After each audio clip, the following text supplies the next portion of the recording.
Assalamualaikum warahmatullahi wabarakatuh. Perkenalkan, nama saya Vanessa Maharani Wahyu Putri dengan NIM S3525080. Di sini saya akan menjelaskan secara singkat tentang hukum waris ahli waris golongan 4.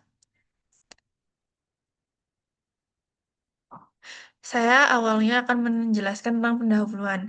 Hukum waris terjadi didahului dengan adanya peristiwa kematian dari seorang pewaris, yang kemudian ahli waris dapat memperoleh warisannya. Dalam hukum waris barat atau KUH Perdata, ahli waris dibedakan menjadi dua cara, yaitu pertama, ahli waris yang mendapatkan warisan karena telah diatur dalam peraturan perundang-undangan, dan kedua, ahli waris yang mendapatkan warisan karena adanya sebuah wasiat dari seorang pewaris sebelum dia meninggal dunia.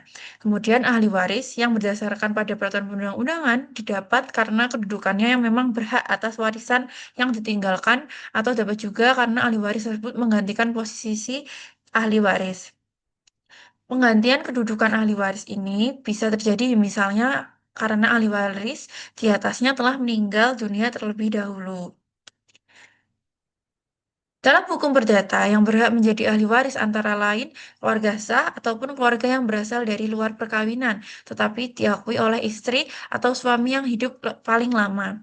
Untuk ahli waris ini, hukum perdata membagi golongan ahli waris menjadi 4 golongan ahli waris. Golongan pertama merupakan bagian keluarga yang berada dalam satu garis lurus ke bawah, seperti istri atau suami serta anak. Kemudian golongan kedua merupakan bagian keluarga yang berada dalam satu garis lurus ke atas seperti orang tua serta saudara kandung. Golongan ketiga termasuk kakek, nenek, dan seterusnya ke atas yang merupakan bagian keluarga sedarah. Golongan keempat terdiri dari paman atau bibi serta keturunannya hingga derajat keenam yang merupakan keluarga dalam garis menyamping. Di sini saya akan lebih lanjut dan rinci menjelaskan ahli waris golongan keempat. Siapa saja golongan keempat ini? Golongan keempat terdiri dari keluarga sedarah dalam garis ke samping yang lebih jauh, seperti sepupu, paman, atau bibi dari garis yang lebih jauh. Keturunan mereka, anak-anak, sepupu, dan seterusnya. Artinya mereka adalah keluarga yang masih punya hubungan darah, tapi sudah sangat jauh atau sudah jauh. Ahli waris golongan keempat baru berhak mewaris jika tidak adanya golongan satu, golongan 2, dan golongan 3. Jika semua golongan di atas tidak ada, barulah golongan keempat bisa naik.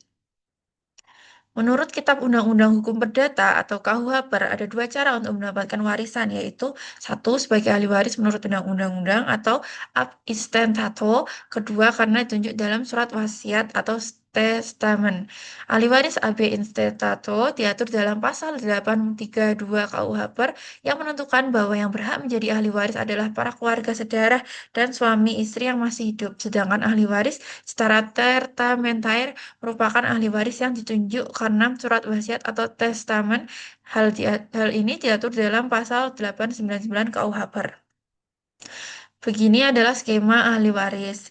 Dari golongan ahli waris perdata ada kakek nenek, dan kakek nenek itu disebut golongan ketiga. Dijelaskan di dalam pasal 850 junto pasal 853 KUH Perdata. Kemudian di sini yang berwarna merah adalah golongan keempat yang dijelaskan di pasal 856 ayat 3 KUH Perdata. Penjelasan yang saya akan jelaskan dalam sebuah contoh kasus, seorang bernama A meninggal dunia dengan tidak mempunyai seorang istri, orang tua sudah tiada, tidak memiliki saudara, dan kakek nenek sudah tiada. Yang masih tersisa hanyalah satu paman, satu bibi dari pihak ayah, dan dua paman dari pihak ibu. Nah, maka sepupu-sepupu tersebut termasuk golongan waris 4. Prinsip pembagian golongan 4 hanya dibagi menjadi dua bagian sama besar. Setengah untuk garis ayah, setengah juga untuk garis ibu. Dalam masing-masing garis dibagi rata kepada ahli waris yang ada garis ayah dan garis ibu masing-masing mendapatkan setengah bagian. Penjelasan lebih rinci, perhitungannya adalah misal seorang pewaris mempunyai harta 120 juta. Kemudian kita bagi dulu setengah. Untuk garis ayah setengah bagian 60 juta. Ahli waris yang disebut B dan C sebagai paman dan bibi, maka dibagi dua. B mendapatkan 30 juta dan C mendapatkan 30 juta. Kemudian garis ibu juga mendapatkan setengah bagian. Nah, di sini 60 juta kita bagi menjadi setengah-setengah lagi karena ada dua orang paman dan pamannya ada dua, maka mendapatkan bagian 30 juta, 30 juta. Sekian penjelasan singkat dari saya. Selebihnya saya mohon maaf atas kurangnya. Wassalamualaikum warahmatullahi wabarakatuh.